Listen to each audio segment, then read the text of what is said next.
नमस्ते बच्चों, क्या हालचाल। मैं हूं अंकित श्रीवास्तव और आप सभी का स्वागत है हमारे दीक्षा इंस्टीट्यूशन के ऑनलाइन प्लेटफॉर्म पे। बच्चों, आज के क्लास में हम लेके आए हैं आपके लिए क्लास 11 2025 जैक एग्जामिनेशन का सबसे ज्यादा प्रोबेबल क्वेश्चंस जो कि आपके एग्जाम में सीधे पूछे जाएंगे या फिर उससे आधारित क्वेश्चंस ही आपके आएंगे यहाँ। ठीक है, तो आज के क्लास में हम लोग डिस्कस करेंगे कि आखिर झारखंड बोर्ड क्लास 11 के एग्जाम में किस टाइप के ऑब्जेक्टिव क्वेश्चंस को पूछता है, कौन कौन से चैप्टर के कौन कौन से टॉपिक से रिलेटेड क्वेश्चन पूछता है। तो चलिए अब हम लोग स्टार्ट करते हैं अपना आज का ये सेशन, जिसमें हम आपको 40 ऑब्जेक्टिव क्वेश्चंस करवाएंगे और सबके कॉन्सेप्ट को अच्छे से आपको समझाएंगे। ठीक है, आइए कंटिन्यू करते हैं। देखिए बच्चों, सबसे पहला जो हमारा क्वेश्चन है वो है IUPAC name of CH3 CH2 CH2OH। इसका IUPAC नेम क्या होगा? CH3 CH2 CH2OH, CH3 CH2 CH2OH। यहां पर इस चेन में कितने कार्बन हैं? तीन कार्बन का चेन है और लास्ट में ये अल्कोहल ग्रुप है। तो आप जानते हैं कि 3 कार्बन के चेन को प्रोपेन कहते हैं, लेकिन लास्ट वाला हाइड्रोजन को हटा करके OH ग्रुप लगाया गया है, जिसका सफिक्स क्या होता है? ओल। मींस इसका नाम क्या हो जाएगा? 3 कार्बन के लिए प्रोपेन और लास्ट का ई हटा के हम क्या लगा देंगे? ओल, यानी ये हो गया प्रोपेनॉल। ठीक है, तो इसमें देख लीजिए कौन सा ऑप्शन है, ऑप्शन नंबर सी। अब आते हैं बच्चों, देखिए क्वेश्चन नंबर 2 में क्या बोलता है कि the most reactive hydrocarbon towards bromine. Bromine के टुवर्ड्स जो हाइड्रोकार्बन के रिएक्टिविटी का जो ऑर्डर होता है वो देख लो कुछ इस प्रकार से होता है। सबसे ज्यादा रिएक्टिव एल्कीन्स होते हैं, इसके बाद फिर एल्काइंस होते हैं और उसके बाद फिर एल्केन्स होता है। ये रिएक्टिविटी का ऑर्डर है ब्रोमीन के टुवर्ड्स। ठीक है, तो यहां पर तुम देखो कि कौन सा एल्कीन है तुम्हारा, इथीन, इथाइन, बेंजीन या इथेन। तो यहाँ एल्कीन है तुम्हारा ऑप्शन ए, इथीन। ठीक है, अब क्वेश्चन नंबर सी में देखो क्या बोला है। Molality, the molarity of solution containing 5 moles of solute in 2 liter of solution। Solute के 5 मोल को 2 लीटर सॉल्यूशन में रखा गया है, तो उस सॉल्यूशन की मोलैरिटी क्या होगी? तो मोलैरिटी होता क्या है बच्चों? तो मोलैरिटी होता है number of moles of solute, number of moles of solute per unit volume of solution in litre, volume of solution in litre. इस चीज को याद रखिएगा। अब यहां देखिए सॉल्यूट के कितने मोल्स हैं? 5। ठीक है, वॉल्यूम कितना है? 2। तो यहां हो जाएगा नंबर ऑफ मोल्स 5, वॉल्यूम हो गया 2 लीटर, मतलब कि 2.5 मोल्स आएगा। तो देखो 2.5 मोल्स कौन सा ऑप्शन है? ए, ऑप्शन नंबर ए हो जाएगा। ठीक है, आइए क्वेश्चन नंबर 4 देखिए क्या कहता है कि what is the empirical formula of compound containing 40% of carbon, 6.7% hydrogen and 53.3% oxygen. तो इंपिरिकल फॉर्मूला हम कैसे निकालते हैं, थोड़ा सा समझ लीजिएगा कॉन्सेप्ट को।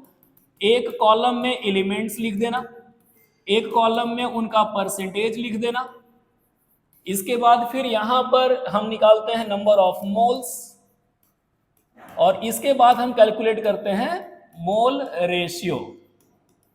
ठीक है, अब तुम देखो यहां कार्बन है, हाइड्रोजन है और ऑक्सीजन है। तो कार्बन का परसेंटेज दिया हुआ है 40, ठीक है, हाइड्रोजन का परसेंटेज दिया हुआ है 7 और ऑक्सीजन का परसेंटेज दिया हुआ है 53.3। अब करना क्या है, नंबर ऑफ मोल्स कैसे निकालोगे? तो हम मान लेते हैं कि ये जो परसेंटेज है ये मास है, मास ऑफ सब्सटेंस गिवन है। तो नंबर ऑफ मोल्स निकालने के लिए हम एलिमेंट के एटॉमिक मास से उसको डिवाइड कर देते हैं। मतलब यहाँ कार्बन है तो कार्बन का हो जाएगा 40/12, क्योंकि कार्बन का एटॉमिक मास 12 होता है। हाइड्रोजन का हो जाएगा 7/1 और इसका हो जाएगा 53.3/16 ऑक्सीजन के लिए। तो इसको डिवाइड करोगे तो ये तुम्हारा हो जाएगा 12 3 जा 36.40, फिर 12 मतलब 3.33 ऐसे आएगा। ये तुम्हारा 7 आ जाएगा और ये काटोगे तो 16 3 जा 48 और कितना बच गया 553, फिर से 16 3 जा 48, मतलब वही अप्रोक्सीमेटली 3.3 ही रिपीट होते जाएगा। अब देखो इसमें होता क्या, मोल रेशियो कैसे निकालते हैं? जो सबसे छोटा वैल्यू है 3.3, उससे सबको डिवाइड करो। तो अगर इसको करोगे तो ये हो जाएगा 3.3/3.3, ये 7/3.3 और ये हो जाएगा 3.3/3.3, यानी कि ये हो गया तुम्हारा 1।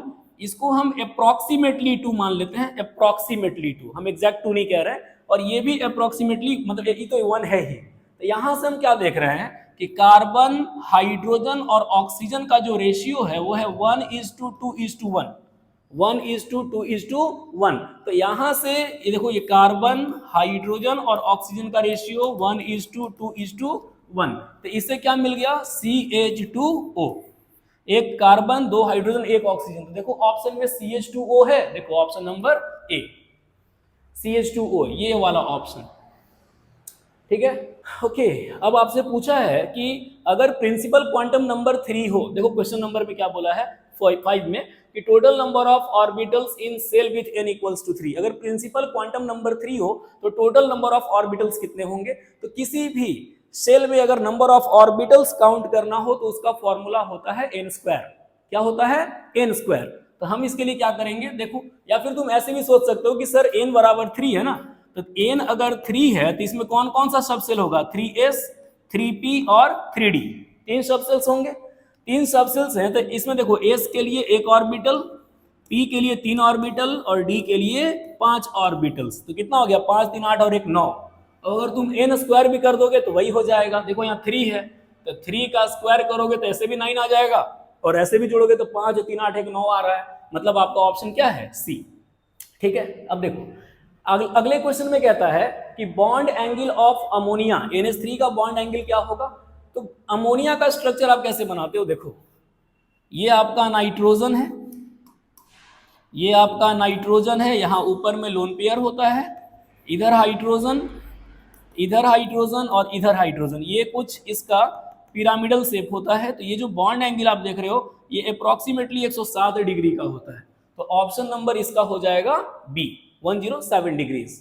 इसके बाद कहता है कि the heat released when 1 mole of water is formed as a combustion reaction. देखो बाबा, ये जो कॉम्बसन रिएक्शन होता है हाइड्रोजन और ऑक्सीजन के बीच में, उससे वाटर बनता है। तो याद रखना कि ये एक एक्सोथर्मिक प्रोसेस है। ये तुम ऐसे लिख सकते हो कि ये जो ये तुम्हारा कंबसन रिएक्शन तुम ऐसे लिख सकते हो कि सर हाइड्रोजन गैस जब हाफ ऑक्सीजन गैस से रिएक्शन करता है O2 गैस से, तो ये H2O का फॉर्मेशन करता है। तो इसका जो इंथैल्पी ऑफ फॉर्मेशन है, इसका जो वैल्यू होता है वो होता है -286 किलो जूल। बट यहाँ ऑप्शन में 286 कहीं नहीं है, लेकिन ऑप्शन में -285 है, जो कि लगभग 286 के करीब है, तो हम उसी को टिक करेंगे। और ये प्रोसेस क्या होता है, एक्सोथर्मिक, इसलिए डेल्टा H इसका क्या है, निगेटिव है। ठीक है, अब देखो वहां बोला है कि कॉन्जुगेट एसिड ऑफ HCO3-। ये कॉन्जुगेट एसिड होता क्या है, देखिए अगर किसी बेस में, बेस हम किसको कहते हैं, जो OH- डोनेट करता है। तो अगर किसी बेस से OH- निकलने के बाद जो पार्ट बच जाता है वो उस बेस का कॉन्जुगेट एसिड होता है। और अगर किसी एसिड से H+ निकलने के बाद जो पार्ट बच जाता है वो उसका कॉन्जुगेट बेस होता है। तो यहाँ HCO3- में पूछा है कि HCO3- में कॉन्जुगेट एसिड वाला पार्ट कौन सा होगा। ठीक है, तो आपका यहां से अगर आप H+ को रिमूव कर दोगे तो ये क्या बचेगा, CO3 2-, यही आपका बन जाएगा कॉन्जुगेट एसिड। इसके बाद आपसे पूछा है कि Fe2O3, आपसे क्या पूछा है, Fe2O3 में आयरन का ऑक्सीडेशन नंबर क्या है। तो देखो बच्चों, दो ऑक्सीजन है, सॉरी 2 Fe है, तो हम इसको 2x मान लेंगे। एक ऑक्सीजन का चार्ज कितना होता है, -2, तो 3 ऑक्सीजन तो कितने हो जाएंगे, -6। तो 2x - 6 इज इक्वल टू, देखो इसके ऊपर कोई भी चार्ज नहीं है प्लस माइनस का, तो यहाँ 0 लिख देना। तो यहाँ से हो जाएगा 2s = 6, तो x = निकल के क्या आया, +3। तो अगर ऑप्शन में +3 है तो वही आपका करेक्ट ऑप्शन है।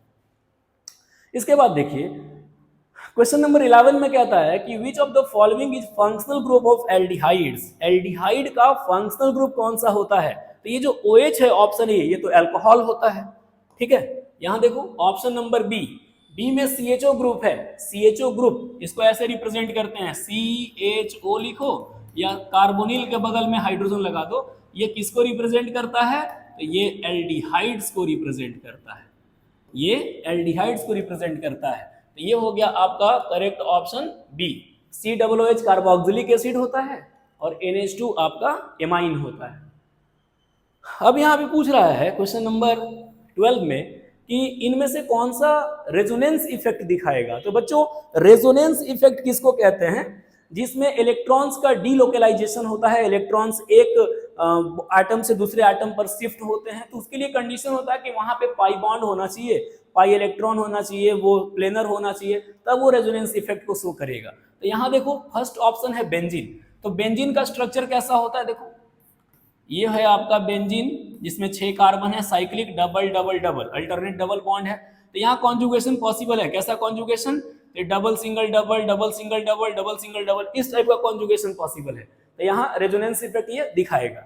दूसरा है कि इथेन। अब इथेन का स्ट्रक्चर कैसा होता है, CH4, इसमें कोई भी मल्टीपल बॉन्ड नहीं है, तो ये आपका रेजोनेंस शो नहीं करेगा। अगला है इथेनॉल। इथेनॉल के लिए क्या लिखते हो, अच्छा इथेन बोला है ना, सॉरी ये इथेन नहीं है, ये मीथेन हम बना दिए। यहाँ पर अगर इथेन बोला है तो इथेन का स्ट्रक्चर क्या लिखोगे, CH3, इसमें कोई भी डबल बॉन्ड नहीं है, तो ये डीलोकेलाइज नहीं होगा, ठीक है। इसके बाद अगला है इथेनॉल, CH3CH2OH, इसमें भी कोई भी कॉन्जुगेशन नहीं दिख रहा है, कोई भी मल्टीपल बॉन्ड हमको नहीं दिख रहा है, तो यहाँ भी इलेक्ट्रॉन शिफ्ट नहीं करेंगे, मतलब यहाँ भी रेजोनेंस नहीं होगा। और फोर्थ में मीथेन है, तो मीथेन का केमिकल फॉर्मूला क्या होता है, CH4, यहाँ भी रेजोनेंस नहीं होगा। तो रेजोनेंस कहाँ होगा, इस बेंजीन में, यानी ऑप्शन नंबर कौन सा सही है, ए।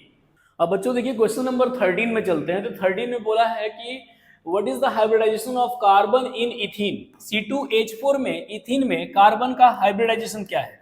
हम हाइब्रिडाइजेशन आके डिसाइड कैसे करते हैं, एक बात याद रखना कि अगर कार्बन कार्बन के बीच सिंगल बॉन्ड होता है तो ये सिग्मा होता है, अगर ये डबल है तो सिग्मा और एक पाई हो जाएगा, और ट्रिपल में एक सिग्मा होता है बाकी 2 पाई होते हैं। और हाइब्रिडाइजेशन में सिर्फ और सिर्फ सिग्मा काउंट होता है, पाई काउंट नहीं होता है। तो एक बात याद रखिएगा कि अगर सिग्मा बॉन्ड की संख्या अगर 4 है तो इसका हाइब्रिडाइजेशन sp3 होगा, अगर 3 है तो sp2 होगा, और अगर 2 है तो sp होगा। आपको सिर्फ सिंगल बॉन्ड काउंट करना है हर कार्बन पे। तो यहाँ देखो तुम C2H4 को अगर ओपन करके बनाए तो बीच में डबल बॉन्ड होगा, क्योंकि ये इथीन है, और यहाँ एक हाइड्रोजन, इधर दूसरा, इधर तीसरा और इधर चौथा। अब तुम इस कार्बन को ढक दो तो इस कार्बन के कितने सिग्मा दिख रहे हैं, 1 2 3, ये वाला तो पाई है, इन दोनों डबल में से कोई एक सिग्मा होगा और एक पाई होगा। तो अगर आप total number of sigma bond देखें तो कितने हैं, 3, और 3 के लिए क्या होता है, sp2, इसके लिए भी कितना हो जाएगा, sp2, यानी इसका ऑप्शन नंबर कौन सा सही है, ऑप्शन नंबर ये बी वाला, sp2 वाला, ये वाला सही है। इसके बाद बोला है कि what is the UPSC name of CH3CH2CHO। देखो CH3CH2CHO, इसको क्या बोलोगे, 3 कार्बन का चेन है, 1 2 3, और लास्ट में कौन सा ग्रुप है, एल्डिहाइड ग्रुप। तो एल्डिहाइड ग्रुप CHO ग्रुप जो होता है, जो कि अभी ऊपर बताया CHO एल्डिहाइड, तो इसका सफिक्स क्या होता है, इसका सफिक्स अल होता है, AL अल, ठीक है। तो इसका नाम क्या हो जाएगा 3 कार्बन के लिए, 3 के लिए लिख देंगे प्रोपेन, और लास्ट वाला ई हटा के क्या लगा देंगे, अल, ये बन गया प्रोपेनल, ऑप्शन नंबर ए। इसके बाद कहता है कि the reaction of ethene with hydrogen in presence of nickel. देखो इथीन का हाइड्रोजन करवाना है, सॉरी इथीन का रिएक्शन करवाना है, CH2 का रिएक्शन करवाना है हाइड्रोजन के साथ निकेल कैटलिस्ट के प्रेजेंस में। बच्चों इस रिएक्शन को हम कहते हैं इस रिएक्शन को कहते हैं हाइड्रोजिनेशन। ये कौन सा रिएक्शन है, हाइड्रोजिनेशन रिएक्शन है। तो इसमें क्या होगा, एक हाइड्रोजन इस पे आएगा, एक हाइड्रोजन इस पे आएगा, और ये बॉन्ड टूट जाएगा, मतलब प्रोडक्ट क्या बनेगा, CH3 सिंगल बॉन्ड CH3, और इस रिएक्शन को कहते हैं हाइड्रोजिनेशन, ऑप्शन नंबर ए। अब इनमें से क्या कौन सा सेचुरेटेड हाइड्रोकार्बन है, क्वेश्चन नंबर 16 में देखो सेचुरेटेड हाइड्रोकार्बन किसको कहते हैं। सेचुरेटेड हाइड्रोकार्बन कहने का मतलब होता है वैसा हाइड्रोकार्बन जिसमें कार्बन चेन सिर्फ सिंगल कार्बन बॉन्ड से जुड़ा रहे, कार्बन कार्बन के बीच में सिर्फ सिंगल बॉन्ड होने चाहिए, ठीक है। तो इसके लिए क्या हो जाएगा, देखो सेचुरेटेड हाइड्रोकार्बन के लिए इसमें अल्केन कौन है जिसमें सिंगल बॉन्ड प्रेजेंट होगा, ये इथाइन है, इसमें ट्रिपल होगा, इथिन में डबल होगा, बेंजीन में भी अल्टरनेट डबल सिंगल होगा, मीथेन है जिसमें सिंगल बॉन्ड होगा, तो सिंगल वाला सेचुरेटेड होता है। अब कहता है कि which period of the periodic table contains noble gases helium, neon, argon. Helium period number 1 में होता है, नियॉन पीरियड नंबर 2 में होता है, और आर्गन पीरियड नंबर 3 में होता है। तो इनमें से कौन सा ऑप्शन सही होगा भाई, तो तीनों ऑप्शंस पॉसिबल है, यानी इसका ऑप्शन नंबर क्या लिखोगे, डी, ऑल ऑफ दीज, ठीक है। उसके बाद देखिए क्या आता है कि which of the following has highest bond dissociation energy. तो H2 कैसे लिखोगे, H single bond H। Cl2 कैसे लिखोगे, Cl single bond Cl। O2 कैसे लिखोगे, ऑक्सीजन डबल बॉन्ड ऑक्सीजन। और N2 कैसे लिखोगे, नाइट्रोजन ट्रिपल बॉन्ड नाइट्रोजन। देखिए इसमें सबसे ज्यादा बॉन्ड किसमें है, ट्रिपल में। तो ट्रिपल बॉन्ड सबसे मजबूत होता है, तो उसको तोड़ने में सबसे ज्यादा एनर्जी लगेगा, इसीलिए इन चारों में सबसे ज्यादा बॉन्ड डिसोसिएशन किसका होगा, N2 का। यानी ऑप्शन नंबर कौन सा सही है, डी। अब आपसे बोला है कि भैया XeF4 का शेप कैसा होता है। देखिए XeF4 ये हो गया एक फ्लोरीन, दूसरा फ्लोरीन, तीसरा फ्लोरीन और ये चौथा फ्लोरीन, ठीक है। और बाकी इस पे लोन पेयर्स प्रेजेंट होते हैं ऊपर नीचे। हम इस वाले शेप को कहते हैं स्क्वायर पिरामिडल। इस वाले शेप को क्या कहते हैं, स्क्वायर पिरामिडल, ठीक है। XeF4, तो इसका ऑप्शन नंबर कौन सा सही होगा, बी। इसके बाद कहता है कि क्वेश्चन नंबर 20 में इनमें से कौन सा मॉलिक्यूल पोलर है। पोलर किसको कहते हैं, जिसका डाइपोल मोमेंट जीरो नहीं होता है, वो पोलर होता है, ठीक है। तो यहां देखो जो जो मॉलिक्यूल दिया है इसके स्ट्रक्चर से समझो। CO2 का स्ट्रक्चर होता है कुछ इस प्रकार से, कार्बन ऑक्सीजन ऑक्सीजन। तो इसमें क्या होगा, ये ज्यादा इलेक्ट्रोनिगेटिव है तो एक डाइपोल मोमेंट इधर जाएगा, ये भी निगेटिव है तो एक इधर जाएगा, तो इसका ओवरऑल डाइपोल मोमेंट क्या होगा, जीरो। ओवरऑल डाइपोल मोमेंट क्या हो जाएगा, जीरो। CH4 में देखो, CH4 का structure carbon hydrogen hydrogen hydrogen, इसमें भी ओवरऑल डाइपोल मोमेंट हो जाएगा जीरो। इसके बाद तीसरा है NH3, तो NH3 में जीरो नहीं होगा क्योंकि इसके डाइपोल को बैलेंस करने के लिए ऊपर में कोई प्रेजेंट नहीं है एटम, ठीक है, तो वो ओवरऑल बैलेंस नहीं होगा, तो इसका डाइपोल मोमेंट जीरो नहीं होगा, mu is not equal to zero. और जिसका म्यू जीरो नहीं होता है वो पोलर होता है, यानी ऑप्शन इसका क्या होगा, NH3, option number C. BF3 का भी जीरो होता है। अब बच्चों क्वेश्चन नंबर 21 में बोला है कि what is the molarity of solution containing 5 gram of NaOH in 250 gram of solution, 250 ml solution. 5 gram sodium hydroxide को 250 ml सॉल्यूशन में हम रख रहे हैं, तो उसकी मोलैरिटी बताइए। देखिए बच्चों, मोलैरिटी का फॉर्मूला क्या होता है, मोलैरिटी का फॉर्मूला होता है number of moles of solute बटा वॉल्यूम इन लीटर, यही होता है। अगर इसको तुम तोड़ के लिखोगे तो क्या हो जाएगा, given mass of solute by molar mass of solute, और ऊपर में 1000 से मल्टीप्लाई कर दो अगर वॉल्यूम ml में है तब, ठीक है। तो इस कंडीशन में क्या होगा, आप वैल्यू पुट करो, गिवन मास हो गया 5 ग्राम, NaOH का मोलर मास 40 होता है, NaOH है ना, तो सोडियम का 23 हो गया, ऑक्सीजन का 16 और हाइड्रोजन का 1, हाँ 40 होगा, इंटू 1000 डिवाइडेड बाई वॉल्यूम मेरा कितना है 250 ml है, तो 250 से काटो इसको, ये कट गया 4 बार में, ये कट गया 10 बार में, यानी कि 0.5 आएगा। देखो ऑप्शन 0.5 है, ऑप्शन नंबर सी, ठीक है। इसके बाद देखिए बहुत ज्यादा गर्मी है। क्वेश्चन नंबर 22 में है कि इनमें से कौन सा मॉलिक्यूल जो होगा वो सबसे ज्यादा कार्बन का परसेंटेज शो करेगा। देखो 4 ऑप्शंस हैं, मीथेन, इथेन, प्रोपेन और C2H6 है ना, सॉरी देखो ये हो गया तुम्हारा मीथेन, ये हो गया इथेन, ये हो गया प्रोपेन और ये हो गया ब्यूटेन। इनमें सबसे ज्यादा कार्बन का परसेंटेज किसमें होगा, तो कार्बन का परसेंटेज कैसे निकालोगे बाबू, तो परसेंटेज कॉम्पोजिशन ऑफ कार्बन अगर निकालिएगा तो क्या लिखिएगा, mass of carbon by total mass of molecule, total mass of molecule और इनटू 100, और इसको लिख करके अगर सॉल्व करोगे तो इन चारों में देखो, यहाँ 1 कार्बन, यहाँ 2, यहाँ 3, यहाँ 4, यहाँ का परसेंटेज सबसे ज्यादा आएगा। कैलकुलेट करके देखना इस वाले फॉर्मूला पे, यानी इसका ऑप्शन नंबर सही क्या है, option number D is correct, ठीक है। देखिए बच्चों अगला क्वेश्चन है कि अगर STP पर, स्टैंडर्ड टेम्परेचर प्रेशर पर, अगर 11.2 लीटर ऑक्सीजन गैस प्रेजेंट है तो उसमें टोटल एटम्स कितने होंगे। तो सबसे पहली बात ये जान लो कि स्टैंडर्ड टेम्परेचर प्रेशर पर किसी भी गैस का जो वॉल्यूम होता है, जिसको कि हम मोलर वॉल्यूम कहते हैं, वो 22.4 लीटर होता है। किसी भी गैस के 1 लीटर मतलब 1 मोल का वॉल्यूम 22.4 लीटर होता है। तो इसमें तुम एक बात बताओ, यहाँ पर 11.2 लीटर दिया हुआ है, तो नंबर ऑफ मोल्स कैसे निकालोगे? तो नंबर ऑफ मोल्स निकालने के लिए लिखेंगे given volume by molar volume. Given volume है मेरा 11.2 लीटर, मोलर है मेरा 22.4 लीटर, ये कट गया कितने बार में? 1/2 बार में, यानी मेरे मोल्स कितने आ गए? 0.5। और जब 0.5 मोल्स आ गए तो 0.5 मोल्स, अब देखो एक मोल में कितने एटम्स? एक मोल में कितने एटम्स बच्चों? याद रखिएगा, यहाँ ऊपर में लिख रहे हैं, एक मोल में होता है 6.022 इंटू 10 टू दी पावर 23। इसको 0.5 से मल्टीप्लाई कर दो तो ये हो जाएगा तुम्हारा 1/2 मतलब 0.5, 6.022 गुने 10 के पावर 23, यानी इसका ऑप्शन हो जाएगा 3.01 into 10 to the power 23, option number B, यही सही ऑप्शन होगा।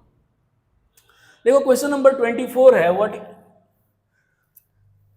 what is the empirical formula of compound with carbon 40%, 6.7% hydrogen and 53.3% oxygen? देखो तो ये वही क्वेश्चन है क्या जो हम लोग पहले भी सॉल्व किए हुए हैं। यहाँ पे देखो तो सेम यही क्वेश्चन है, 40% कार्बन, 6.7% हाइड्रोजन, 53.3% ऑक्सीजन, मतलब ऑप्शन नंबर इसका ऑप्शन सी सही है ना, CH2O वाला ऑप्शन सही है। तो अगर आप इसको सॉल्व करोगे तो इसका भी क्या आएगा? देखो इसका क्वेश्चन जो होगा ऑप्शन नंबर लास्ट क्वेश्चन का 24 का CH2O, ये सेम क्वेश्चन है जो क्वेश्चन नंबर 3-4 के आसपास जो क्वेश्चन है वही यहाँ दिया हुआ है।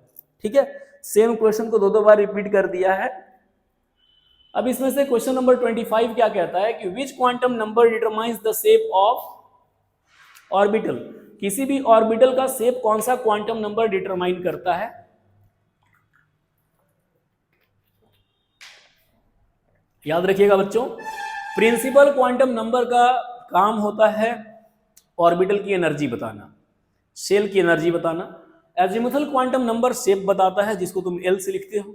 Magnetic quantum number magnetic character बताता है कि वो पैरामैग्नेटिक है कि डायामैग्नेटिक है। और स्पिन क्वांटम नंबर जो है वो रोटेशन शो करता है कि क्लॉकवाइज घूमेगा या एंटी क्लॉकवाइज घूमेगा। मतलब मेरा जो शेप ऑफ ऑर्बिटल की बात कर रहा है वो कौन करेगा? Option B, azimuthal quantum number. याद रखिएगा, दिगंसी क्वांटम संख्या जिसको कहते हो तुम, ठीक है, या फिर यहाँ कोणीय लिखा है, एंगुलर मोमेंटम क्वांटम नंबर भी कहते हैं उसको।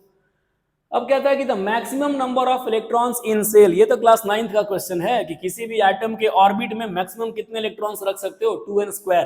पढ़े होगे आप लोग 9th क्लास से ही कि आप किसी भी एटम के एक ऑर्बिट में मैक्सिमम कितने इलेक्ट्रॉन्स रख सकते हैं? 2n²। आप के सेल में 2 रखते थे, एल में 8, एम में 18, एन में 32, ओ में 50। क्लास 9th कॉन्सेप्ट 11th में पूछा है, यानी यहाँ कौन सा ऑप्शन सही है? B, 2n²। अब देखो क्वेश्चन नंबर 27 थोड़ा बढ़िया क्वेश्चन है। क्वेश्चन नंबर जो 27 है इसमें आपसे पूछा है डी ब्रोगली वेवलेंथ। आपसे क्या पूछा है? De Broglie wavelength. याद कीजिए डी ब्रोगली हाइपोथेसिस वो क्या कहता है? De Broglie wavelength lambda equals to h/p। h/p बोले तो h का मतलब होता है प्लैंक्स कांस्टेंट और p का मतलब क्या होता है? एंगुलर मोमेंट, सॉरी p का मतलब होता है मोमेंटम। मोमेंटम कैसे निकालोगे? Mass into velocity of electron. यानी हम इसको लिख सकते हैं h by mass of electron into velocity. सारा वैल्यू पुट कर दो। h का वैल्यू तुमको पता है 6 पॉइंट, देखो क्वेश्चन में लिखा है 6.63 इंटू 10 टू दी, क्या हुआ? कुछ बोले क्या? यार अच्छा, बीच में कट कर लीजिएगा, ठीक है।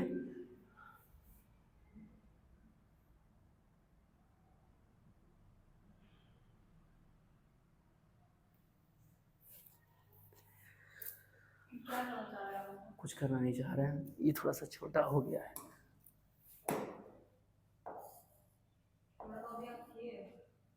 अभी सही है। तो देखो बच्चों, एज का जो वैल्यू होता है वो होता है 6.63 into 10 to the power -34। Mass of electron होता है 9.1 into 10 to the power -31 kg। और यहाँ क्या हो जाएगा? वेलोसिटी 10, वेलोसिटी का वैल्यू है 10 मीटर पर सेकेंड। अरे ये 10 है या 10 का पावर 3 है? क्वेश्चन में यहाँ क्या है? 10 का पावर 3 मीटर पर सेकेंड, 10 का पावर 7।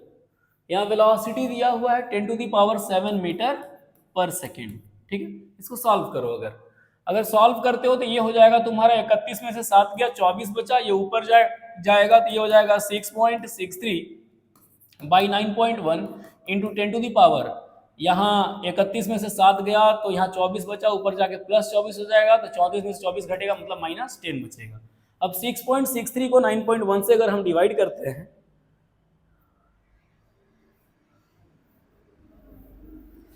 6.63 को अगर हम 9.1 से डिवाइड करते हैं, 9.1 से, तो 0.728 आ गया, यानी कि 0.728 into 10 to the power minus 10, scientific notation हो जाएगा 728 into 10 to the power minus 11। देखो इसका ऑप्शन है, ऑप्शन नंबर 7.2 समथिंग करके, ये देखिए 7.3 into 10 to the power minus 11, हमारा आया है 7.28, लगभग तो 3 ही हो गया। 7.28 into 10 to the power minus 11 को 7.3 into 10 to the power minus 11 कह सकते हो, यानी मेरा ऑप्शन क्या है सही, ऑप्शन ए। ओके बच्चों, अगला क्वेश्चन है कि एटॉमिक नंबर 34 है 34, तो वो कौन से ब्लॉक का होगा? इलेक्ट्रॉनिक कॉन्फ़िगरेशन फटाक से लिख दीजिए, कभी भी ब्लॉक से क्वेश्चन हो आप सीधा इलेक्ट्रॉनिक कॉन्फ़िगरेशन लिखो भैया। तो मान लो कि मेरे पास एलिमेंट X है जिसका एटॉमिक नंबर 34 है, ब्लॉक पूछा है, लिखो configuration 1s2 2s2 2p6 3s2 3p6 3d10 4s2 और 4p4। देखो तो 34 हुआ, यहाँ 34 ही है ना 34, देखो 2 2 4 6 10 2 12 6 18 10 28 2 30 4 34, मतलब लास्ट इलेक्ट्रॉन किस में है 4p4, p ब्लॉक एलिमेंट, यही होगा इसका करेक्ट ऑप्शन। ठीक है, इसमें देखिए क्या आता है कि which of the following has highest electron affinity. बच्चों पूरे पीरियोडिक टेबल में मोस्ट इलेक्ट्रोनेगेटिव एलिमेंट फ्लोरीन है, लेकिन इलेक्ट्रॉन एफिनिटी की अगर हम बात करें तो इलेक्ट्रॉन एफिनिटी में फ्लोरीन नहीं क्लोरीन होता है। क्यों क्लोरीन होता है? क्योंकि क्लोरीन के पास 3d अवेलेबल है, वो ज्यादा इलेक्ट्रॉन रखने की टेंडेंसी रख सकता है अपने पास, लेकिन फ्लोरीन के पास बहुत छोटा साइज है और उसके पास d ऑर्बिटल नहीं है, तो मोस्ट इलेक्ट्रोनेगेटिव होने के बावजूद भी वो ज्यादा इलेक्ट्रॉन अपने पास नहीं रख सकता है, यानी कि ज्यादा इलेक्ट्रॉन एफिनिटी किसका होगा? क्लोरीन का, ऑप्शन नंबर बी का। अब अगला क्वेश्चन है कि the ionisation enthalpy of nitrogen is greater than oxygen. भैया आयोनाइजेशन एंथैल्पी जो है नाइट्रोजन का वो ऑक्सीजन से ज्यादा क्यों है? अब इसका ऑप्शन क्या क्या है?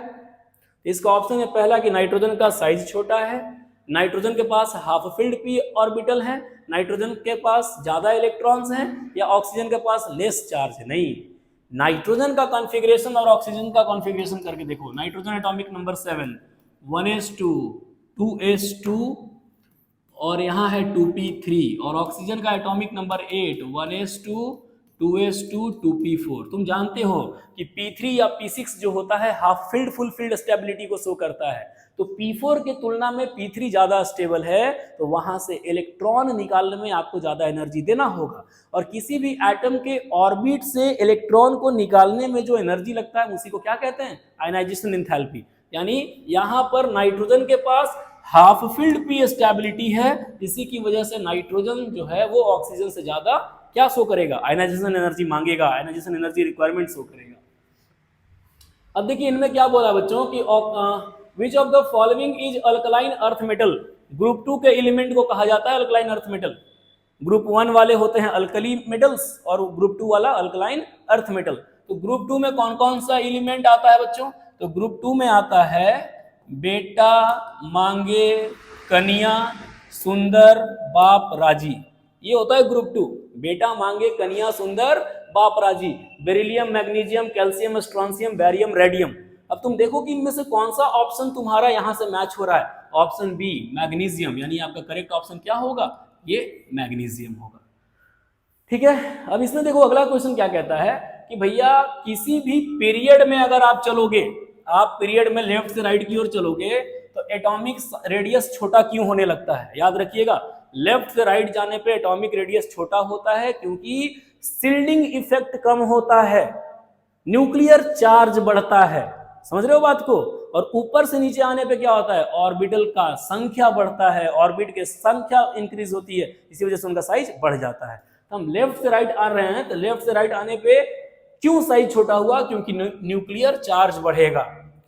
सेल्स घटते नहीं है, सेल्स जस का तस होता है, कोई सेल घटता नहीं है, ठीक है। स्क्रीनिंग इफेक्ट इंक्रीजेस, नहीं, स्क्रीनिंग इफेक्ट अगर बढ़ जाएगा तब तो साइज बड़ा हो जाएगा, क्योंकि स्क्रीनिंग इफेक्ट में क्या होता है, बाहर के ऑर्बिट के इलेक्ट्रॉन को अंदर वाले अट्रैक्ट नहीं होने देंगे, तो उसमें तो कमजोर हो जाएगा ना बाहर का इलेक्ट्रॉन, वो आसानी से निकलना चाहेगा, यानी यहाँ ऑप्शन ए सही है।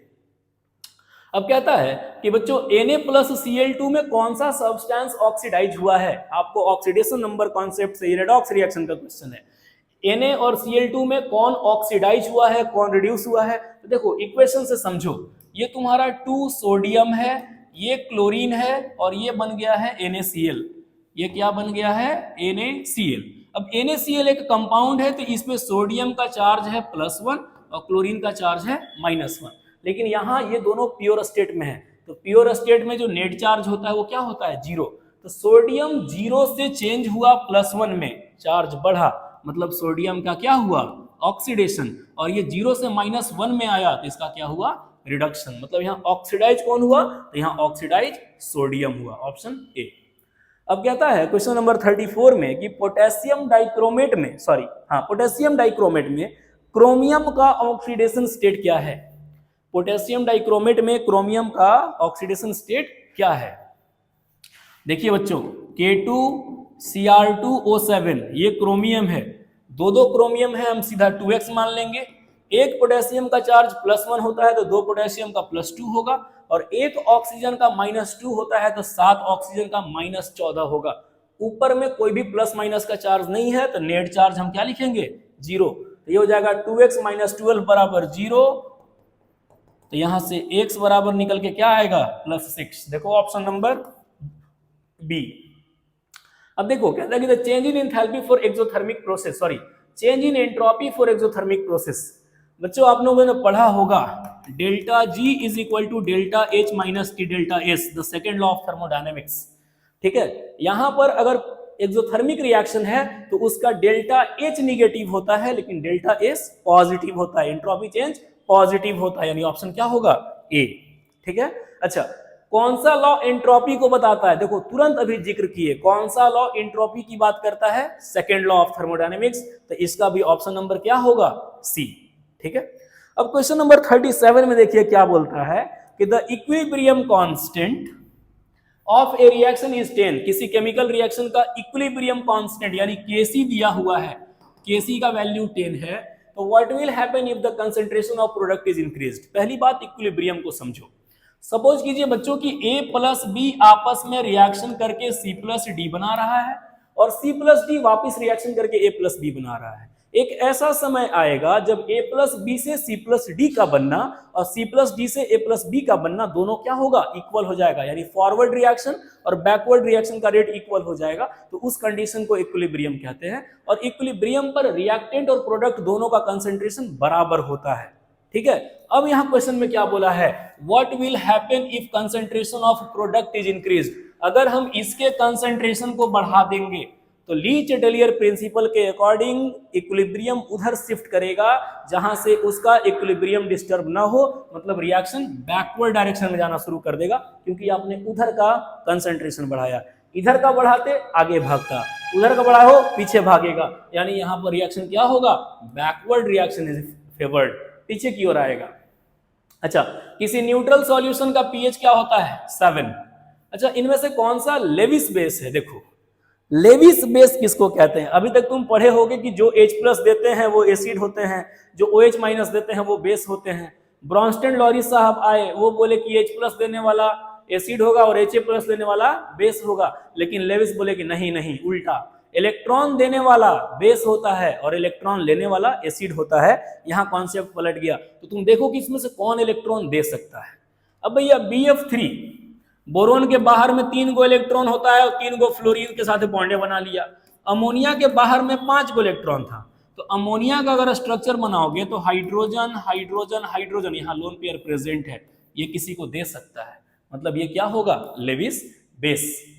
H+ दे ही नहीं सकता है, AlCl3 में तीनों बॉन्ड ऑलरेडी बने हुए हैं, एल्यूमिनियम के 3 इलेक्ट्रॉन, 3 को क्लोरीन जुड़ा हुआ है, तो आप इसको समझ गए होंगे, ठीक है। अगला है कि the common ion effect is associated with solubility equilibrium. Common ion effect जो होता है वो किसी भी सॉल्यूशन के सॉल्युबिलिटी इक्विलिब्रियम से रिलेटेड टर्म होता है। तो बच्चों ये 40 क्वेश्चंस थे आपके सैंपल के, जो कि बहुत इंपॉर्टेंट है और इसी पर आधारित क्वेश्चंस आपसे आगे पूछे जा सकते हैं। तो हम उम्मीद करते हैं कि हम आपको 40 क्वेश्चन समझाने में सक्षम हुए होंगे। किसी तरह का कोई भी दुविधा परेशानी हो आप हमें प्लीज कमेंट करके बताएं, और फिर हम इसके आगे मिलेंगे अगले लेक्चर में किसी नए कंटेंट के साथ। तब तक के लिए धन्यवाद। आप सबों का एग्जाम बहुत अच्छे से जाए, सबको बहुत बहुत शुभकामनाएं। धन्यवाद।